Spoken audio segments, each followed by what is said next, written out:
Joining us now, she is the top person, the Trump campaign manager, founder, and president of the polling company, my friend Kellyanne Conway. How are you? I'm great, Sean. You know, I'm in a basket. It's called the basket of deplorables. Oh, yes. It's quite a disgrace, and I'm glad that Mr. Trump is incorporating those comments, Sean, into all of his stump speeches, because he basically is telling people, she looks at you as this, and repeats the sort of tirade of insults. And I'm so glad your clip played all the people cackling in the background. They thought that was just so funny to put down millions of Americans who can't bust into Cipriani and go to some high-dollar fat cat fundraiser like they were. And he just tells them, look, I look at you as who you are, hard-working Americans who are concerned for their country and who want a better future and a better life for their own families, for themselves, and frankly for all of us. So you can expect to continue to hear from us on that. Also, I would tell everybody, go to our website or go to YouTube and look at the new ad we posted on Monday. I know you've been playing it, Sean, Deplorables, and it really captures who she's talking about. The media wanted to be, well, is it this person? Is it that person? It was tens of millions of people. Well, let me play it for people. We'll show it on TV tonight, and I think you're joining us tonight. Let me play it for people now. Speaking to wealthy donors, Hillary Clinton called tens of millions of Americans deplorable. You could put half of Trump's supporters into what I call the basket of deplorables. The racist, sexist, homophobic, xenophobic, Islamophobic, you name it. People like you, and you. Deplorable. You know what's deplorable? Hillary Clinton viciously demonizing hard-working people like you. I'm Donald Trump, and I approve this message. You know, I think it's a very effective ad, and I think that unscripted moment really reveals a lot about who Hillary is and what she thinks of the rest of the country. And there's a very New York, D.C., L.A., San Francisco elitist tone to that seems to be out of touch with, you know, the statistics I give out on this program every day of all these people out of the labor force that can't buy homes, that are struggling, that saw a $4,100 increase in their health care premium since Obama's been president. Well, it all goes back to something you and I have been talking about on your shows for years, Sean, which is in one of the speeches that she gave for, say, $250,000, it essentially takes a woman 5 years to make what she made in some 45-minute speech. I mean, think about that for a moment. Look, I'm a capitalist. If people are going to pay her money for that speech, then good for them.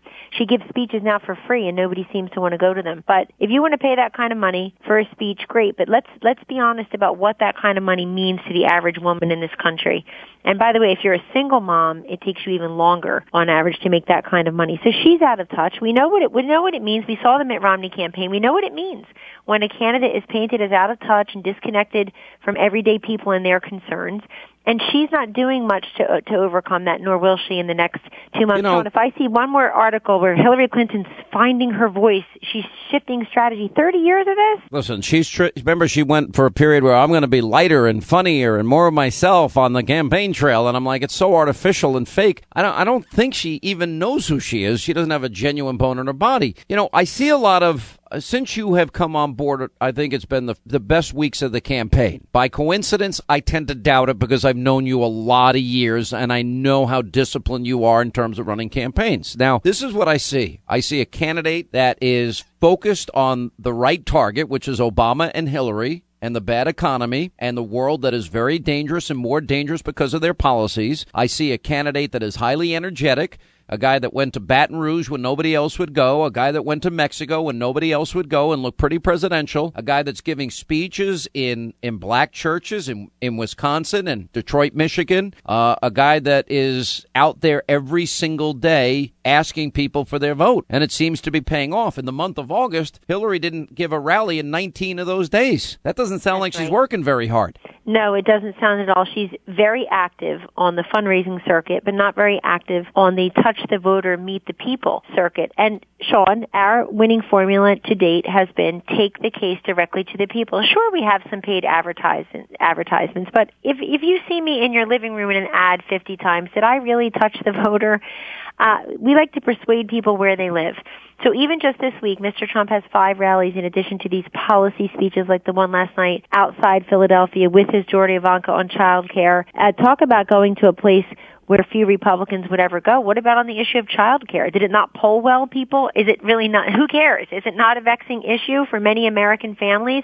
And it also talks about elder care. It also talks about stay-at-home moms. We want to respect and reward By the way, some conservatives, contributions they make. You know, I look at these never Trump people, and I don't know if you know about these wars I've been in, because I'm really angry at these people because they're so myopic and they're kind of the pick up their toys and go home people if their choice in the primary didn't win, for crying out loud. But to me, this race is about choices, Kellyanne. Yes. We know that Donald Trump has given his list of originalists that he would appoint to the Supreme Court. We know Hillary will appoint left-wing activist judges and jurists like Ruth Bader Ginsburg and Sonia Sotomayor. We know that Trump is very clear that American safety comes first, and he has extreme vetting for any refugees. We know that he's going to build a wall because America won't control its destiny if it doesn't control its borders. There are profound differences on energy. She wants to put coal mining companies out of business and coal workers out of work. We know that Trump will repeal Obamacare. We know he'll send education back to the states. And yeah, we've talked about healthcare savings accounts. Daycare savings accounts sounds like a pretty, Cato-esque institute type of idea. And yet That's some right. conservatives are just rigid. The so-called intellectual movement and the conservative movement is brain dead at this point. And I would say aiding and abetting Hillary. What do you say to those people? Well, I'm very disappointed in them. We all came around and supported Mitt Romney and John McCain, even if we supported other people in the primaries, and not because we blindly follow the party's nominee, Sean, but because we know the alternative is so awful. And President Obama has not been an effective president. People are still struggling economically. He calls ISIS the JV team that is contained, usually right before they launch another vicious, murderous attack. We know Obamacare has been a disaster. The exchanges are canceling month by month, pulling out of states. We know the big insurers are gone from the state exchanges. And so we knew the alternative to Mitt Romney and John McCain wouldn't even come close. And so where is that argument when we're staring down the barrel of a Hillary Clinton presidency? I have two words for these people: Supreme Court. Or, I can do many two-word. We could play a big word game here. But even if nothing else motivates you. How about the wall? How about repeal Obamacare? How about energy independence? There you How go. about Lots of education keywords. choice? I'll give you two words for every big issue we face.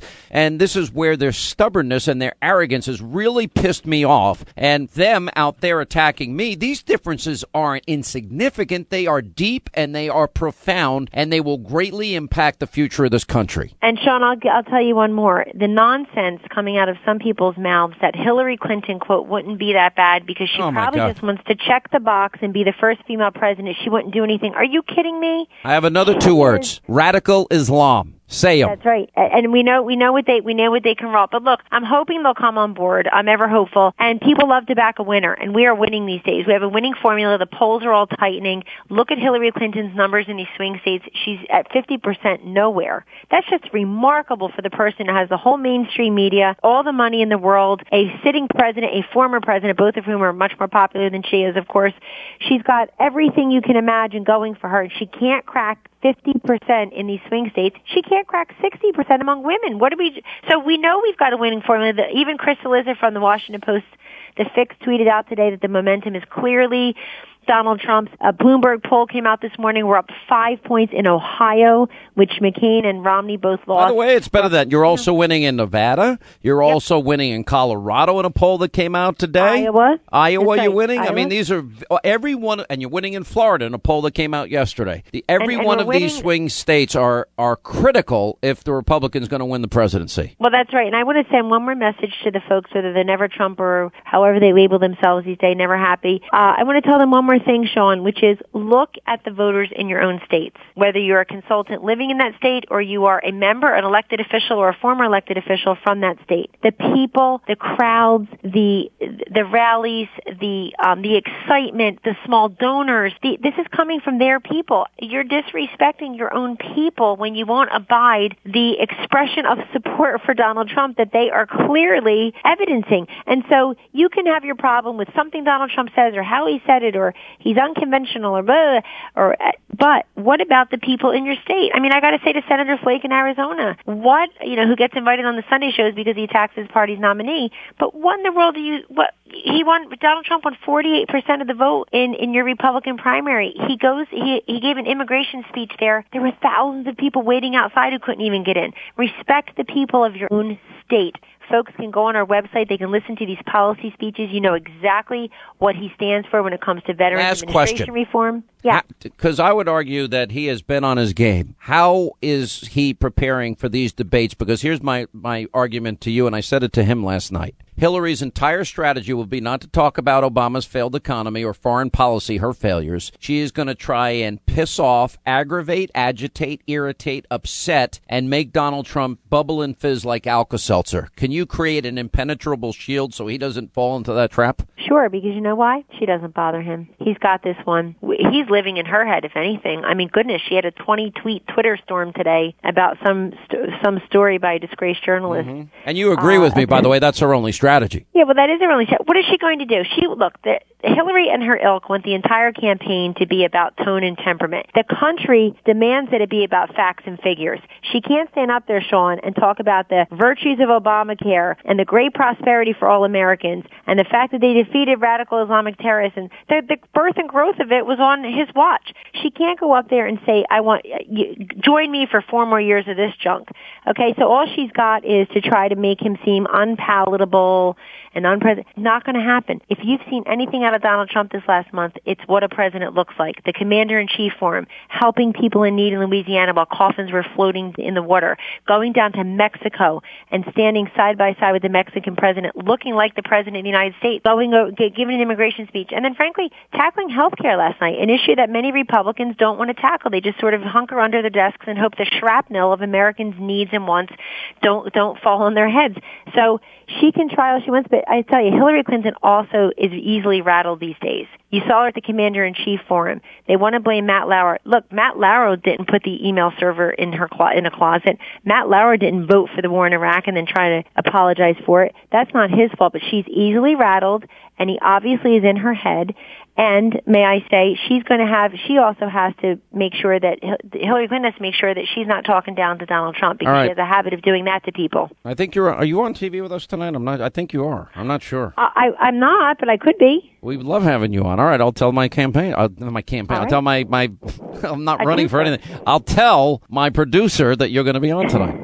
Kellyanne has been a longtime friend. You've done a great job for Donald Trump, and 55 days to go. That's right. Let's keep it up, Sean. Thank you so much to all your listeners, too. Bye-bye. I appreciate it.